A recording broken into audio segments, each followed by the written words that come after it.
Thunder win game 8, 141, 135. How? If you're a Thunder fan, you got to be exhausted. Like, I'm absolutely exhausted. exhausted. 2 straight back-to-back double Playoff overtime games. games. Playoff games. Two back-to-back playoff games. I'm exhausted. Yep. I'm exhausted. I don't know how y'all do it. Let's get to the box score. The Thunder win 141 to 135. SGA 55 points, 8 rebounds, 5 assists, and shot 26 free throws. That is a lot of free throws, ladies and gentlemen. AJ Mitchell 26 and 4 off the bench. Aaron Wiggins 23 points, 5 of 9 3-point shooting with a spot start. Kasem Wallace was out. Alex Caruso was out. Jalen Williams was out. The Thunder were down. They were down, but not out. For the Pacers, Pascal Siakam, 32 and 15. Ben Mathurin, 36 and 11. Obi Toppin off the bench with 20 points and 5 rebounds. I am exhausted. What a game. We wanted to recap this game even though everybody was shorthanded because this is a finals rematch. How do you not recap this game? It ended up being Thunder take a 5-3 lead. There's a lot to talk about. It's very similar to the Rockets game with the Thunder where it's like I had first half thoughts, I had second half thoughts, but at the end of the day, like they played 2 overtimes, so there's really not much to talk about unless it's about the 2 overtimes.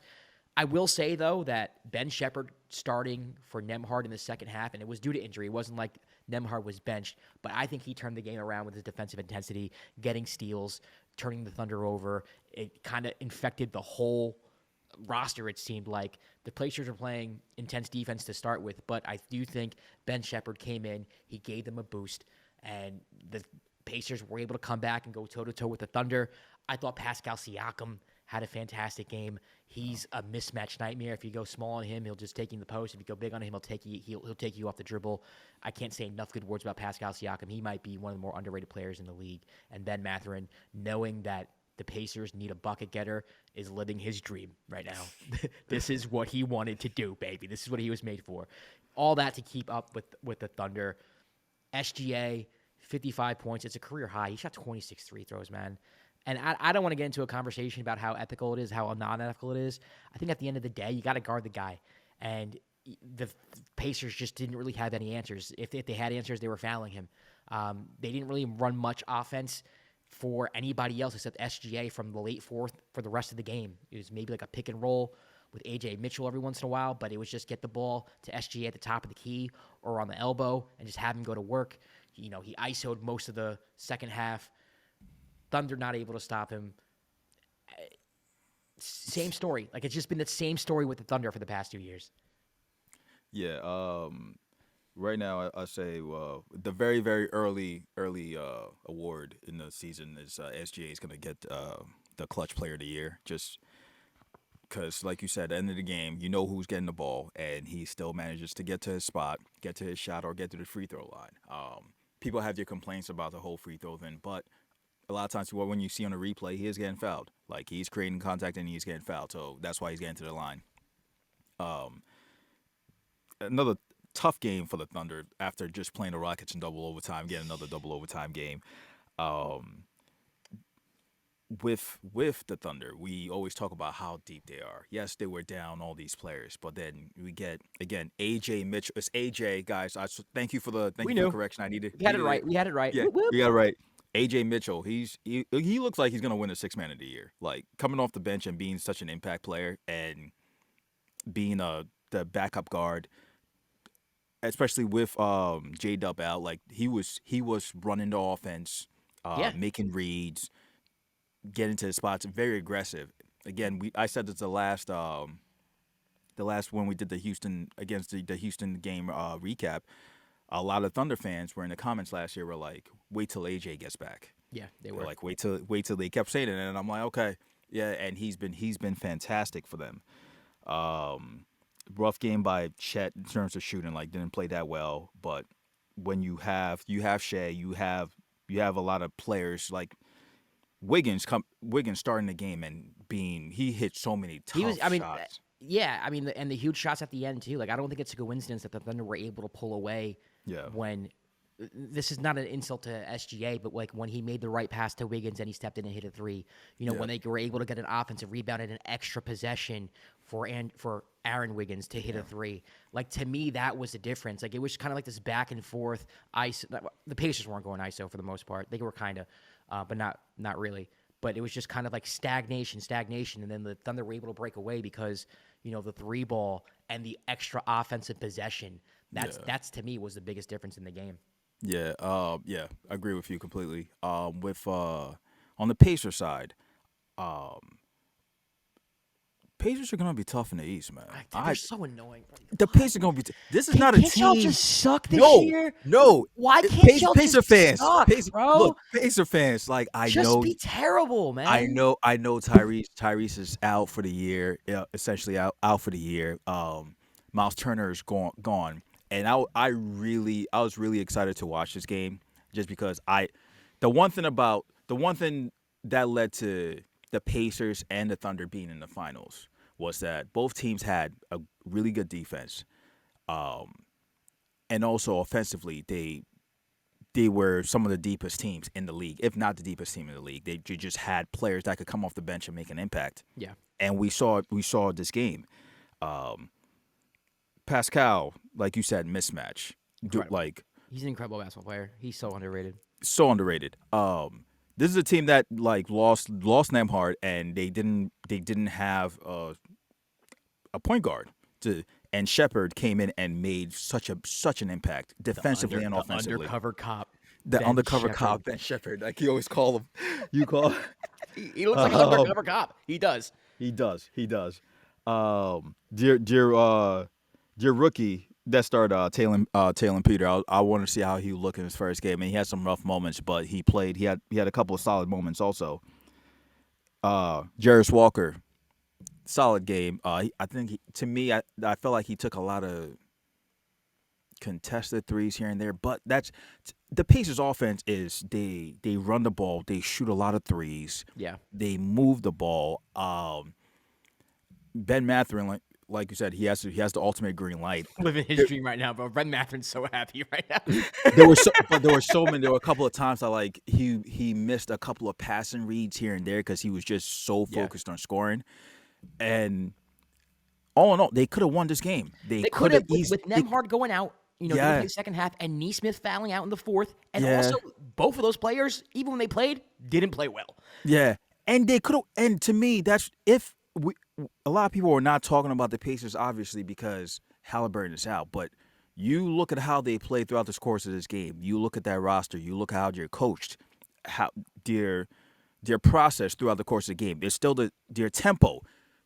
A lot of teams, you're not gonna want to face this team in the playoffs. No. You're like right now. I know you watch that game. That's a Knicks fan. You're like, Exhausted. damn it. And they didn't even have PJ McConnell, who's like the most annoying player on earth. And he didn't play. He didn't play like it was. I was like, yo, this Pacer fans. By the way, it's a compliment. It's a compliment. We love TJ. We love TJ here. Pacer fans, like I get it. It's a loss, but you have to be encouraged watching your team just the way they played. Like they.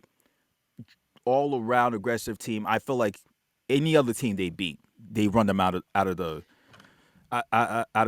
game. It's ridiculous. Possibly. I mean, to be fair to the Thunder too, like I said, they were missing Casey Wallace, they were missing Jalen Williams, they were missing Alex Caruso. Yep. Those are three guards in your rotation. Yeah. Your best Three impact players. Yeah, three impact players on your depth chart. Yep. Your second leading scorer. So it's not like the Thunder were healthy either. It's not that I want to take that away from the Pacers, but like let's just keep things in perspective here. It's not like the Thunder were healthy either. Yeah.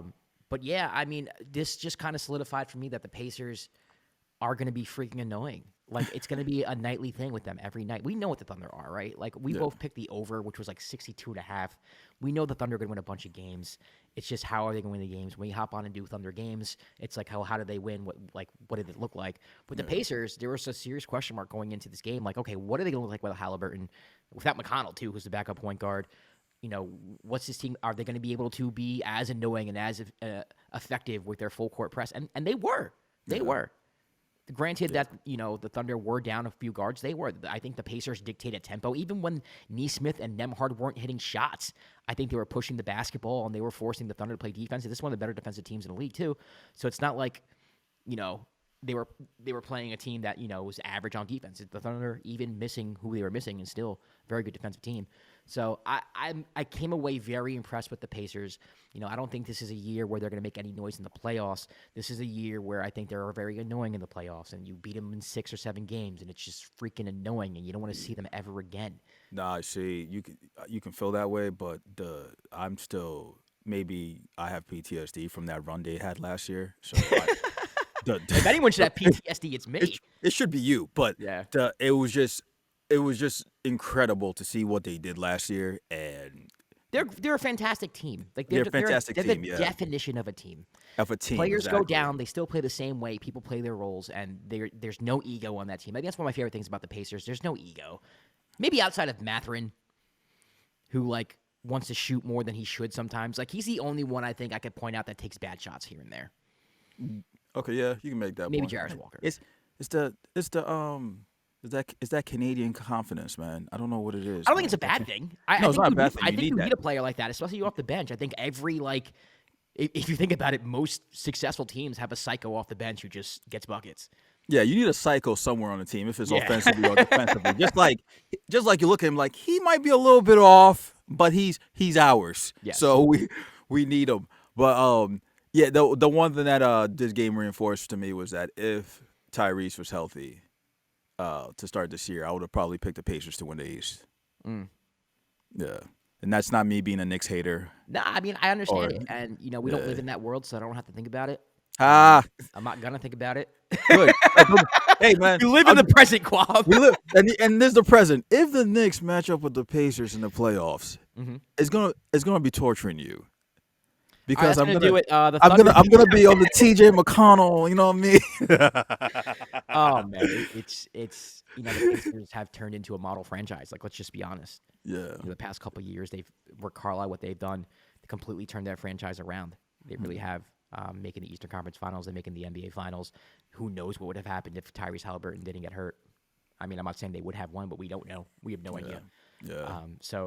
They have branded themselves. A lot of teams don't really have an identity. I say this all the time when we do general episodes. The best teams, in my opinion, are the ones who have identities. Everybody knows their roles, and you can say, "Oh, this is what this team does, and this is what they do well."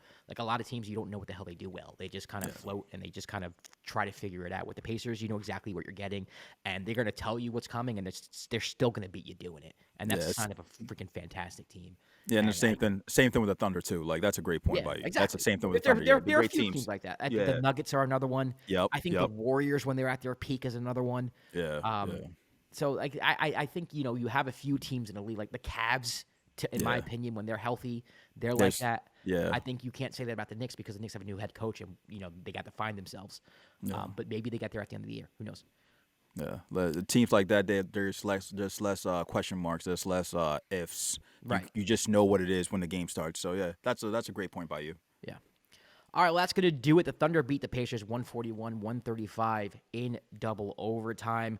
We were going to do Nuggets Warriors. Kwab and I are going to have a conversation after this because I'm exhausted. I'm sure he's exhausted, and we've missed the whole freaking first half. I don't know how we're going to recap the game, but we'll see. We'll see how it goes. Stay tuned for more game recaps. Also, Tuesday, our first Dime After Dark live stream. We're going to go live after the Tuesday night game that starts at 11 o'clock. It's freaking late for us. We're going to turn it into something fun. So join us in the live chat. We're going to answer questions. We're going to do all this fun stuff. We're going to recap the day, the whole day, maybe the week before as well. It's not going to be And just some crazy news comes out because it's we'll probably NBA. talk about Chauncey Billups getting arrested or something like that. Who knows? Who knows? Who knows? We'll see. But join us for that as well. You can follow us over at the Dime NBA. I'm Josh Rodriguez at Josh_Rodriguez_. He's Kwab at Kwab AKS. We'll see you tomorrow for an episode of Dime. Peace.